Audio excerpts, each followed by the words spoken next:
की जो किडनैपिंग हुई, शांति बनाए रखिए।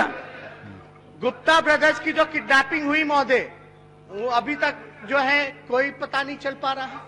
ऐसे सैकड़ों हजारों केसेस हैं महोदय, जहां बच्चियों का आंख निकाल दिया जाता है, बलात्कार कर दिया जाता है, घर में घुस के बलात्कार करके जला दिया जाता है, और सरकार को थोड़ी सी भी लज्जा नहीं बची कि उस घटना में जो पीड़ित हैं उनके परिवार से मुख्यमंत्री मिले या जाने। कोई कार्रवाई नहीं की जाती है महोदय। अगर आप देखिएगा तो महोदय, अभिभाषण की बात, ये तो क्राइम की, लॉ एंड ऑर्डर की बात है। आप लोग सब लोग जानते हैं कि कौन कितना सुरक्षित है, कहाँ है। आजकल तो लोग भय में जी रहा है, लेकिन अभिभाषण में महोदय आप लोग सब लोग जानते हैं कि हम लोग जो है कहीं भी इंडस्ट्री की बात नहीं, कारखाने की बात नहीं, शुगर मिल की बात नहीं, फूड प्रोसेसिंग की बात नहीं। बोला जाता है 20 लाख रोजगार देंगे, लेकिन कैसे देंगे ये नहीं पता। जब तक इंडस्ट्री नहीं लगेगा, आईटी सेक्टर नहीं लगेगा, कारखाने नहीं खुलेंगे, पलायन नहीं रुकेगा, तो तब तक जो है नौकरी कहां से मिलेगी। तो कोई विजन नहीं, कोई रोड मैप नहीं, बस घोषणा। ये केवल और केवल जो सरकार चल रही है, केवल जो है पेपर पे चल रही है महोदय। अभी हम पूरे सदन ने पिछले बार जो है जातीय जनगणना को लेकर के महोदय प्रस्ताव हम लोगों ने केंद्र के पास भेजा कि जातीय जनगणना होनी चाहिए। अब होने वाला है, जनगणना होने वाला है, तो हम लोग तो चाहेंगे कि महोदय उसमें जाति का भी जो है अलग से कॉलम जो है वो जोड़ा जाए। अब सत्ता में जो लोग बैठे हैं, जब बिहार विधानसभा ने जातीय जनगणना को लेकर के जब पारित कर दिया महोदय, तो इसमें जवाबदेही जो सरकार में बैठे हैं उन लोगों की है कि जातीय जनगणना होनी चाहिए। विशेष राज्य का कोई जिक्र नहीं महोदय, विशेष पैकेज का कोई जिक्र नहीं। हम तो चाहते हैं सरकार से कि अगर क्या अब तक जो है केंद्र से विशेष पैकेज मिला, उसका ब्यौरा जो है विधानसभा के पटल पर रखें। विशेष राज्य का दर्जा मिलेगा भी कि नहीं मिलेगा। नीति आयोग ने मना कर दिया, प्रधानमंत्री ने मना कर दिया कि भाई विशेष राज्य का दर्जा नहीं दे सकते। आखिर देने का कौन विशेष राज्य का दर्जा? डबल इंजन की सरकार है, क्या फायदा हुआ डबल इंजन की सरकार में? कौन सा विशेष पैकेज मिला? जब लालू जी की सरकार थी तो यूपीए के समय 1,44,000 करोड़ का पैकेज बिहार को दिया गया। 1,44,000। रेलवे का तो अता पता नहीं, रेलवे का कीमत बढ़ रहा है। आरक्षण की बात करते हैं हम लोग, सारा जितना इंस्टीट्यूशन है सबको जब खत्म ही कर देगी सरकारी इंस्टीट्यूशन, जहां नौकरी मिल सकता है, जहां आरक्षण लागू है, तो आरक्षण तो स्वयं खत्म हो गया। तो आपका तो हमला आरक्षण भी खत्म करने का है। ये सारे मसले हैं महोदय, जो अभिभाषण में राज्यपाल को जो बोलना चाहिए था, सरकार को जो लिख के देना चाहिए था, वो दिया ही नहीं गया। 7 निश्चय का बात करते हैं, कहां जल में नल से जल आ रहा है भाई। कितना भ्रष्टाचार का पूरा जो है वो कॉकस तैयार है, हर जगह जो है भ्रष्टाचार हो रहा है।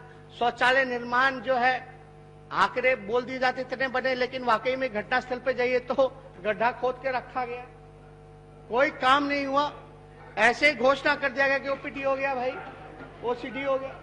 तो इसलिए हम महोदय सारी बात को हम लोग चाहते हैं, जब तक हम लोग सार्थक बहस नहीं करेंगे, ईमानदारी से अपने आप को, कोई गलती हुई है तो गलती को सुधारना चाहिए और जो वादा किया उसको पूरा करना चाहिए। जब आप सच्चाई से, ईमानदारी से जनता के लिए काम कीजिएगा तो हम लोग तो खुश होंगे, हमारे जो सवाल हैं वो कम होंगे। हम कोई व्यक्तिगत रूप से राजनीति में व्यक्तिगत दुश्मन या व्यक्तिगत नहीं होते। हम सब यहां जो है 12 करोड़ 13 करोड़ बिहार की जनता के लिए खड़े हैं, उनकी समस्याओं के समाधान के लिए खड़े हैं। लेकिन महोदय सच्चाई रखना, जो जमीन की जो बात है वो विपक्ष की जिम्मेदारी होती है। अब आप बताइए, कोई उद्योग की बात नहीं, पर्यटन की बात नहीं, खेल कूद की बात नहीं। श्रेयसी है यहां बैठी हुई, हम नहीं चाहते कि बिहार के, ये कहां, यहां बिहार में ऐसा कोई शूटिंग रेंज है? पूछिए इनसे, उस हिसाब का ट्रेनिंग मिल सकता है बिहार के लोगों को? क्या हम लोग नहीं चाहते कि बिहार का भी लड़का जाए ओलंपिक्स में, जाए लड़का लड़की जाके गोल्ड मेडल जीत करके आए? क्या हम ऐसा बिहार नहीं बनाना चाहते? हम लोगों में प्रतिभा में कोई कमी नहीं, लेकिन कोई चर्चा नहीं। यहां तो बेसिक जो नीड है वो पहले का प्रोजेक्ट चल रहा है, नाम बदल दिया गया। आप शूटिंग रेंज एक मिनट माननीय सदस्य, आप कहने से और लड़कियां ना आए बिहार की। नेता प्रतिपक्ष, अध्यक्ष नेता प्रतिपक्ष, माननीय सदस्य, अध्यक्ष कुछ बोलना है तो खड़े होके बैठे, बैठे बैठे ना बोले। अरे अब हो ही गया, बोली दिए महोदय। अध्यक्ष,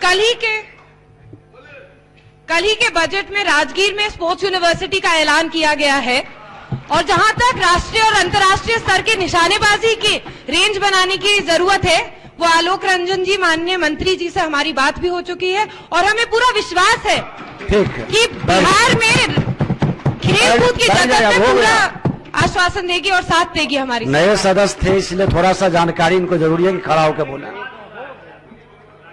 अब अच्छा है, हमें खुशी है कि आप इस सदन की सदस्य बनी हैं, और आप तो हमारे साथ हमारे स्कूल में पढ़ी लिखी हैं, हमारी बैचमेट भी रही हैं। लेकिन हम ये आपका और तेजस्वी और श्रेयसी का सवाल नहीं, ये आज जो बच्चे जिनको प्रॉपर इंफ्रास्ट्रक्चर नहीं मिल रहा, प्रॉपर सुविधाएं नहीं मिल रही महोदय, ये उनकी बात है महोदय। 15 साल से स्पोर्ट्स के लिए क्या हुआ? 15 साल से क्या हुआ? और महोदय एक बात बताएंगे कि ठीक है, राजगीर में सब कुछ, राजगीर में सब कुछ राजगीर में, और ये जो प्रोजेक्ट का जो बात कर रही हैं, ये हमारी सरकार में हुआ। अब केवल उसको नाम दे दिया जाए स्पोर्ट्स यूनिवर्सिटी, वो अलग विषय है, लेकिन शुरुआत तभी से हुई। हालांकि खेल कूद हो या पढ़ाई लिखाई, जब टीचर नहीं है यूनिवर्सिटी में, जब प्रोफेसर नहीं है, तो बच्चे क्या पढ़ेंगे? क्या क्वालिटी ऑफ एजुकेशन होगी? अगर हम बात करें महोदय, आज भी शिक्षा मंत्री ने ये कबूल किया पूरे हाउस में कि बिहार सबसे फिसड्डी है क्वालिटी ऑफ एजुकेशन के मामले में, शिक्षा गुणवत्ता के मामले में।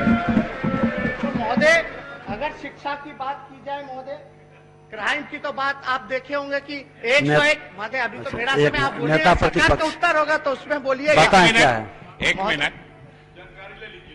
महोदय, नेता प्रतिपक्ष